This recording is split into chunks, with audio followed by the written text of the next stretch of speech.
So this year, the year 2023, we're celebrating the 30th anniversary of the museum, which was founded by Brian McElney, who, as you said, died recently earlier this year. So sadly, he's not here to join us in celebrating the 30th year of the museum, but in a way, this exhibition has turned into a tribute to his life, a very fascinating story of his journey of collecting, which was mostly based in Hong Kong. So the exhibition is called From Hong Kong to Bath because most of the collection was built up in Hong Kong in the 1950s to 1990s. And then he retired in Bath and founded the museum and opened its doors in 1993. I knew Brian from going into Rosarios cafe for his breakfast. So I knew the man in his sort of late 80s, I suppose, completely unaware of his life story. So what have you discovered? As a young man, he went to Hong Kong. What was his profession? What was he doing? So actually, Brian was born in Hong Kong in 1932. So he was out there in Hong Kong because his father was working as a GP out there in Hong Kong. And so he was, I would say, born and raised in Hong Kong until the age of 5 or 6. He was sent back to the UK, where his family is originally from, to receive a British education. And then afterwards he decided to be a lawyer, and so he started legal training in London, and shortly afterwards returned to Hong Kong to start his very successful legal career. And so he was a very distinguished lawyer in Hong Kong.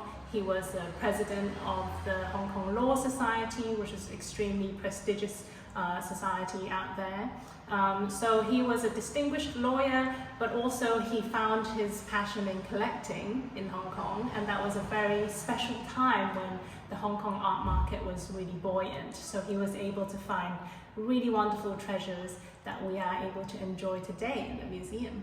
I think you have the first piece he collected. Yes. And I'm sure I've seen a video, an interview with him, when he says that sitting Buddha cost him half a month's wages to actually buy it. Yeah, so for him it was very expensive at the time because I think he was still going through his legal training in London when he discovered it in a small antique shop.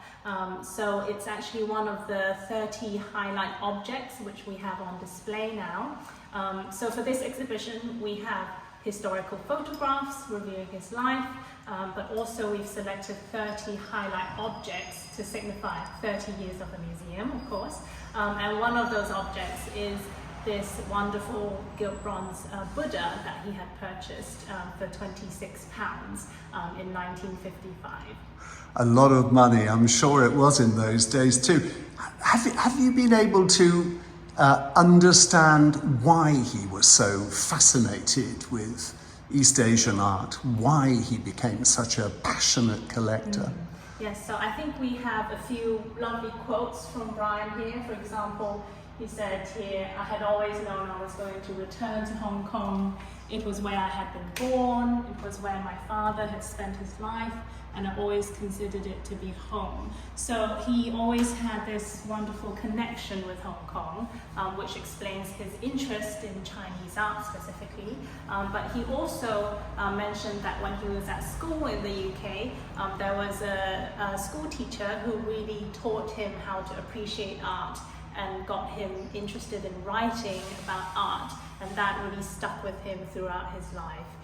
So it all comes full circle. When he went back to Hong Kong, he was surrounding himself by Chinese art connoisseurs, curators, scholars, dealers, fellow collectors, and really learning more about the subject and collecting more and more as he stayed on in Hong Kong for longer.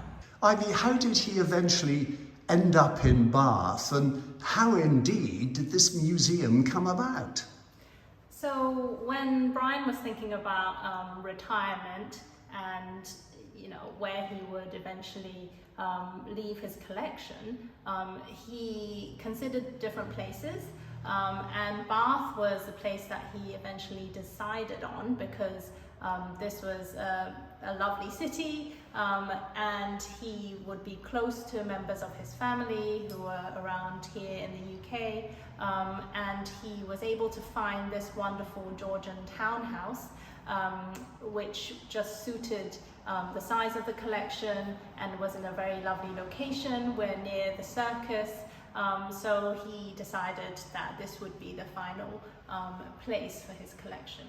You have a lot of visual material illustrating Brian's long and distinguished life. Where has that come from? So actually we started off reviewing his lifelong journey of collecting, but we also wanted to weave in the histories of the communities in Hong Kong and Bath who have contributed to the success of the museum over the past 30 years. So apart from Brian's life, which we have pieced together from, say, pictures from family albums and information from his memoir that he had written, we also went through old photographic archives to show pictures of Hong Kong, the Hong Kong art market, auctions where Brian would have purchased pieces from. So we went through an incredible amount of material, not just black and white pictures, but also records and his old notebooks as well. So we have on display his scribbles, very meticulously recording all the pieces that he had purchased, where he purchased them from, the research that he had done on them, how much he paid for each piece. So a lot of material that we went through. So not just photos, not just Brian, but also the wider picture. And we've got a video on show as well, which has footage that Brian had taken himself. So it's being played on loop in the background as well. So there's plenty for you to see in this exhibition.